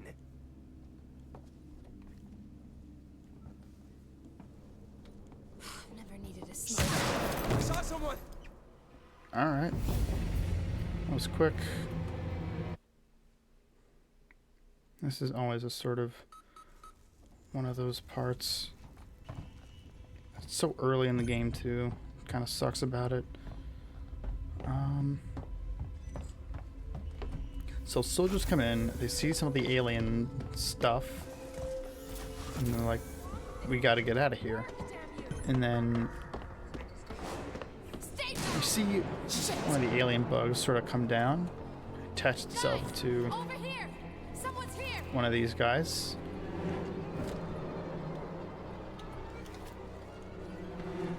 And then Morrow kind of sneaks up behind them as they are trying to leave. And he's like, hey, put your guns down. And they're like, buddy, we're search and rescue. Don't really know what you don't know what you're dealing with. And he shoots off this gun, and they're like, oh, okay, this guy's serious. Okay. We find her, kill her. This way. She was downstairs.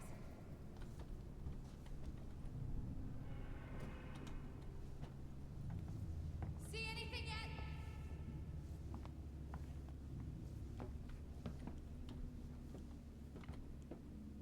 This whole station's gone to shit. We've only done what we had to.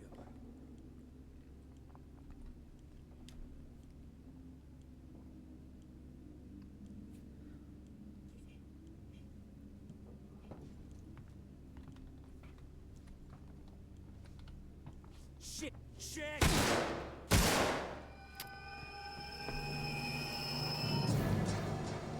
Alright, there I was just kind of seeing what his AI, just path actually is.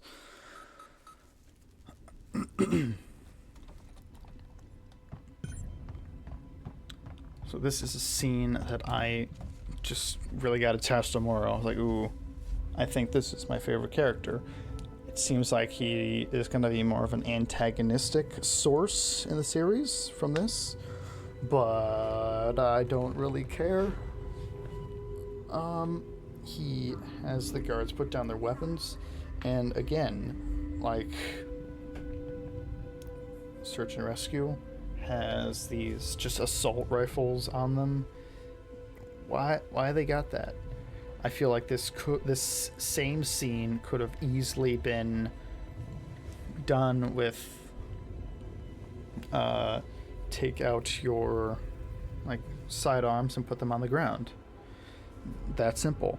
And yes, the scene does end with after Morrow ties up or like has the two guards, two Search and Rescue military guys kind of handcuffed to these poles. He takes one of their rifles, which, yeah, that's something, but still, given this being able to change the situation and having the consequences, I would rather them just have the sidearms and him have more than one sidearm than him having a rifle.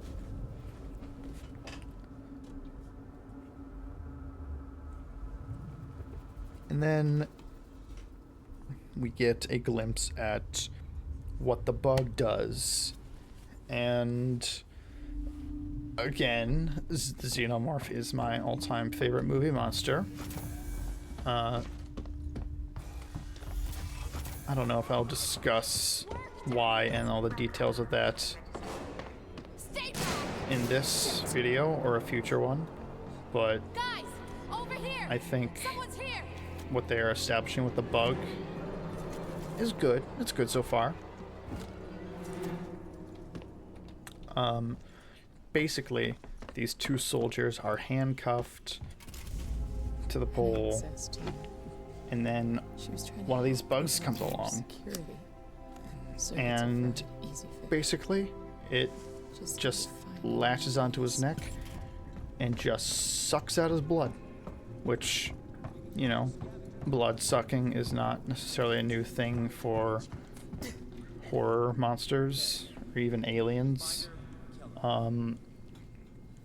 But I think this could be pretty interesting. It, like, the bug itself kind of looks like a certain stage of a tick.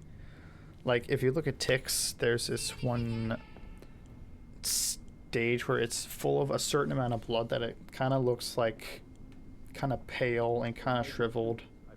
That's kind of what its little, like, fleshy sac on the end looks like. And then it just, like, gorges itself on blood until it's just like this just monstrous balloon to its size. And it's not, like, uniform. It's very just, like, just...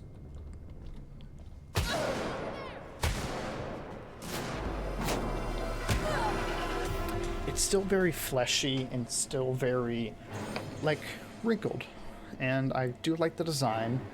And I think that I think that is enough blood to make someone go unconscious. I'm very certain that's not enough blood to kill someone. Or at least, maybe? Actually, I wouldn't stake money on that. But it's definitely not enough blood to make someone all shriveled like they see one person is. And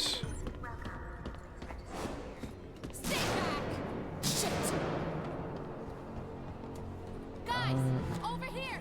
Someone's here.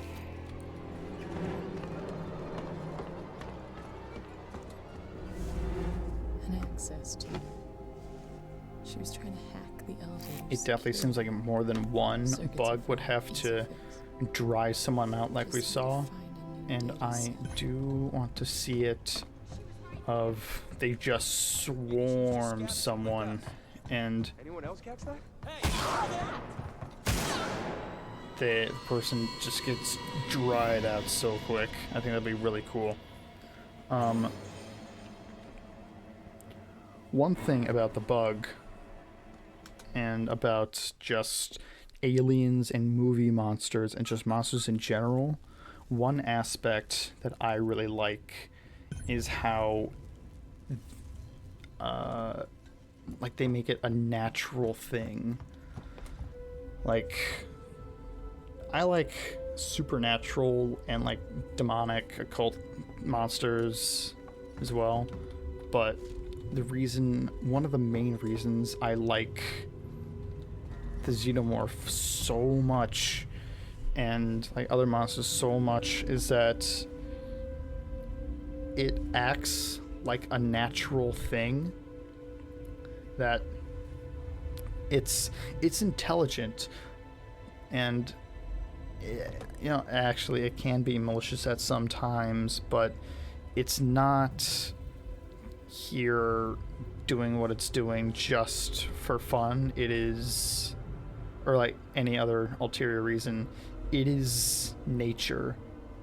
It is doing just what its body tells it to do, which is those two things of eat and breed, which that is kind of just what animals do. And it's that aspect of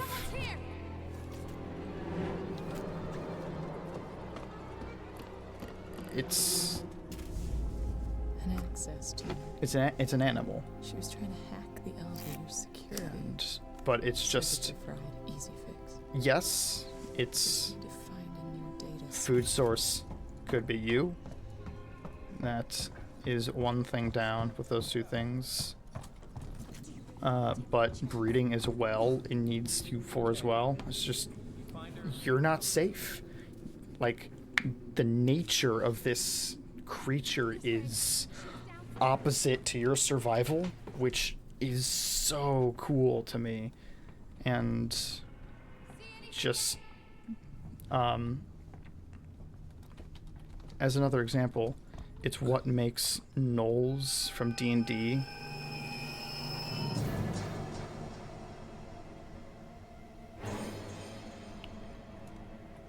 what makes gnolls from D&D really cool to me is that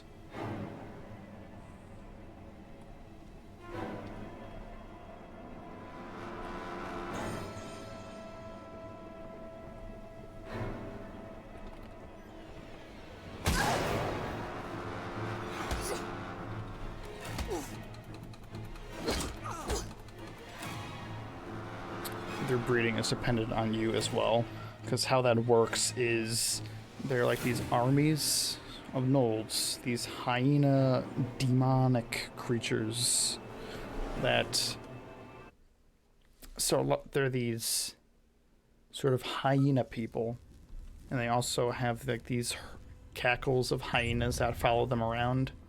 And once they kill you and do all their demonic rituals, they have these hyenas that eat like the flesh of their victims, and they sort of transform into new gnolls.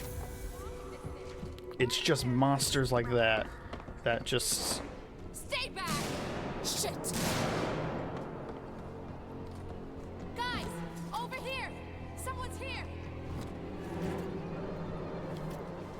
Just really cool to me. And access to you.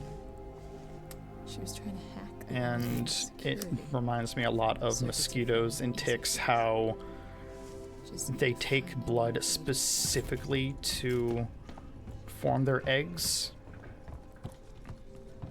And I can just imagine them like being swollen with blood and just sort of popping into a swarm of them. And I'm really hoping that's how it goes. That'd just be really cool. See anything yet?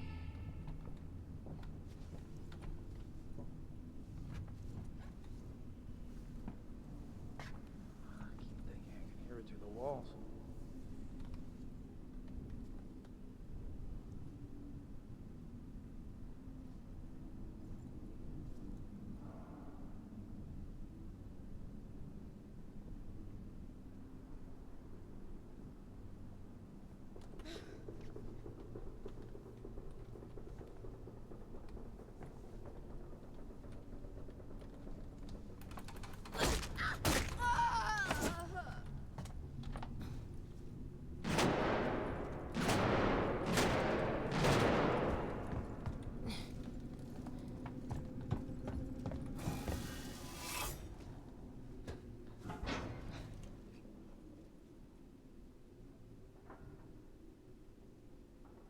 Are they coming for me?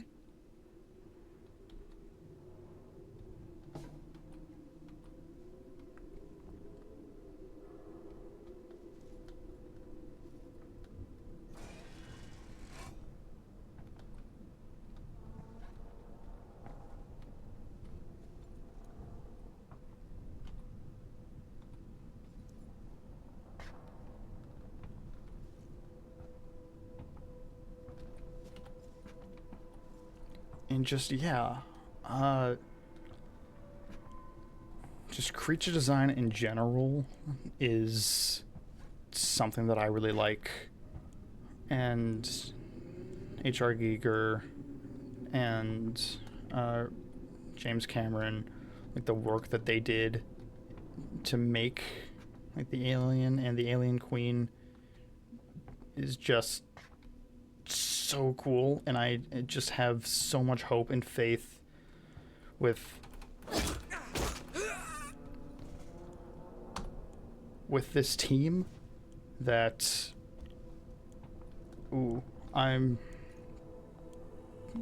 I think the aliens here could really be something cool, something awesome, which I feel like I'm rambling too much on that aspect, but just still. The aliens are what I'm here for, and Morrow is what is keeping me around at this point. The Lost Boys, a little iffy on maybe.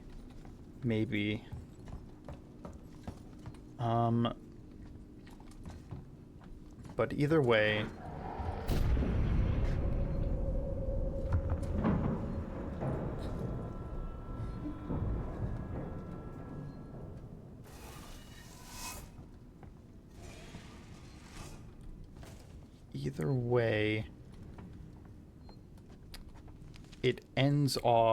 the episode ends off in a way that I'm really not liking and is really not...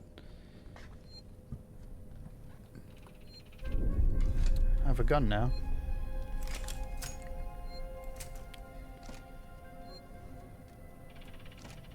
Feel like an American.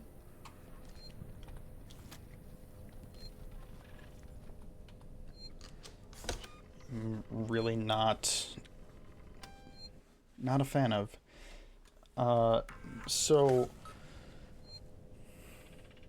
it's a Lost Boys team, and they're in their airship going to the crash site, and the white-haired guy, he starts talking to Wendy.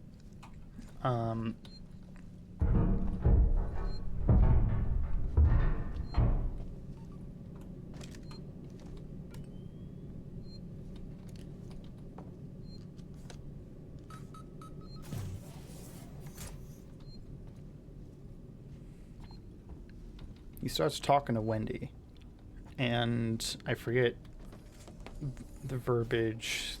I don't know it verbatim, but it is basically like, you were food once. Humanity was food once, but now, like, you think you're, like, higher than all of this, higher than nature, but you can still be food. And it's way too overt that it just really reads as, oh, like, these are the themes of the show. Are we gonna be subtle and let you figure it out for yourself? No. We are going to spell it out for you.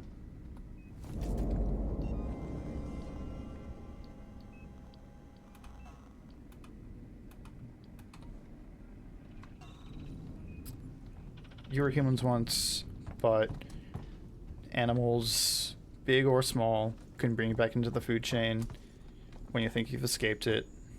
It's like, yeah, I get it. They think they're all... The phone recorder.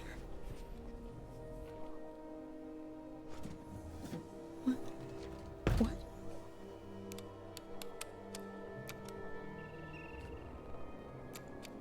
No! God damn it!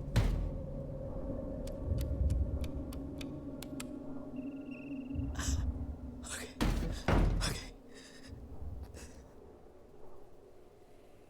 Stay focused. Unauthorized access detected. Security lockdown initiated. Please wait for security check.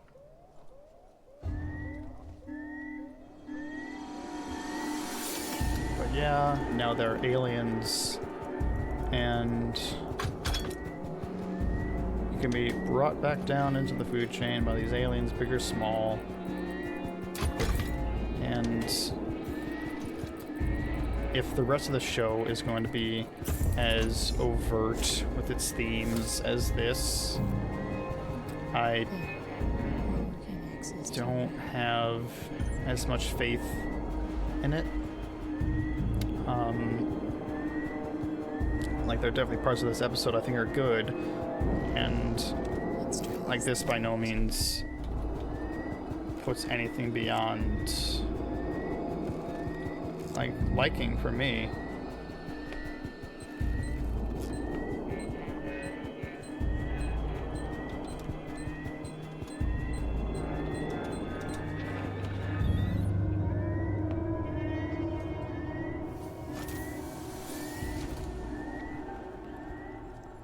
but well, we'll see how it goes. I am definitely gonna have to change these keyboard settings. This is feeling really awkward. So it has me move around this bar on the outside with the mouse. I need to line up to do the keys. I have to move around to the different keys with the arrow keys and press enter all on opposite, or it's just like very weird, and I'd rather have it to WASD than maybe E.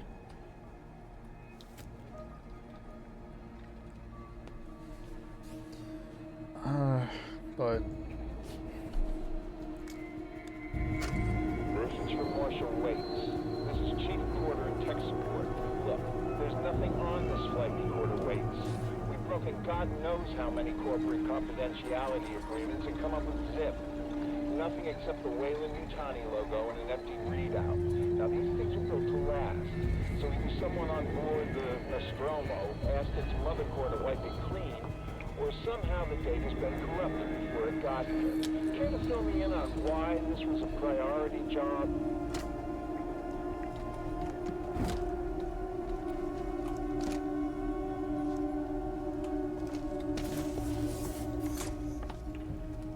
But yeah, in my notes for this, I had a special page, a special section laid out for themes and things that might be relevant to finding out what those themes or like whatever they're trying to say in the show may be. I think that is going to be like my shortest section in my notes. It's not going to have any sort of nuance. It's just going to be, oh, what do they tell me the themes are? And that just bugs me. Like, I can handle like bad writing for like context of what's going on, like world building, but just when you lay out themes, to me, that is one of the most annoying things.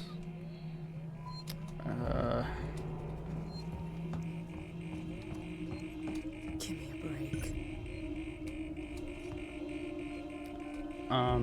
Like there's the stuff with the Scorpion and the stuff at the end, and I think just as an overall thing with the synths, it feels a lot like they're doing like a trans allegory. I'm not really one to speak on that. I'll have to see if any of my friends who are, if they, like, what their thoughts on the show, or I mean, if any of my friends who may be watching the show, what their thoughts on that might be. I have to get back on that.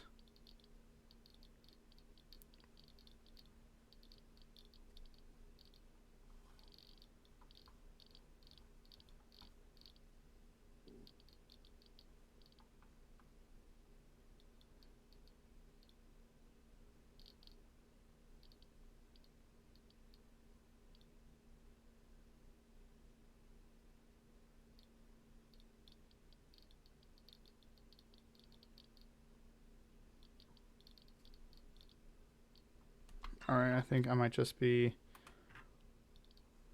stuck with the access turner settings.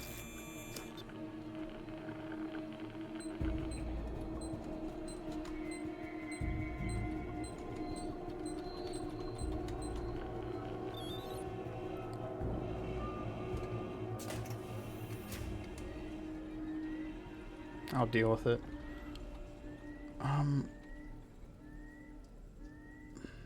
I guess that's pretty much the episode. There are more things I can talk about, but it's getting, I think, to a good stopping point here.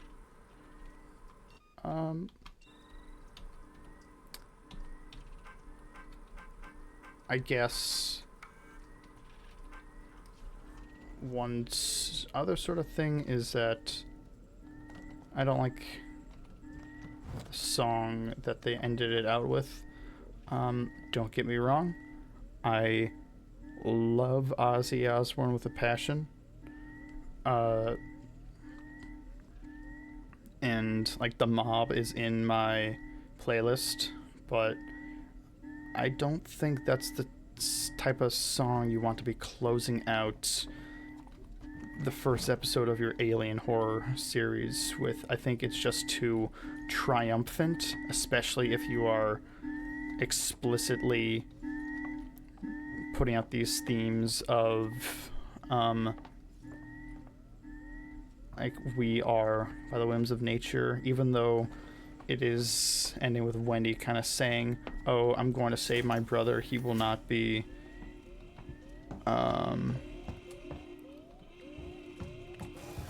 like I'll save him from nature, which I doubt. I seriously doubt, knowing the path the Alien franchise takes. I don't think this show is going to have a happy ending. And just having such a non-fitting end to the episode and such ending on a low note of quality, I hope is not a sign of things to come. But after this, I will watch episode 2 and get back to you.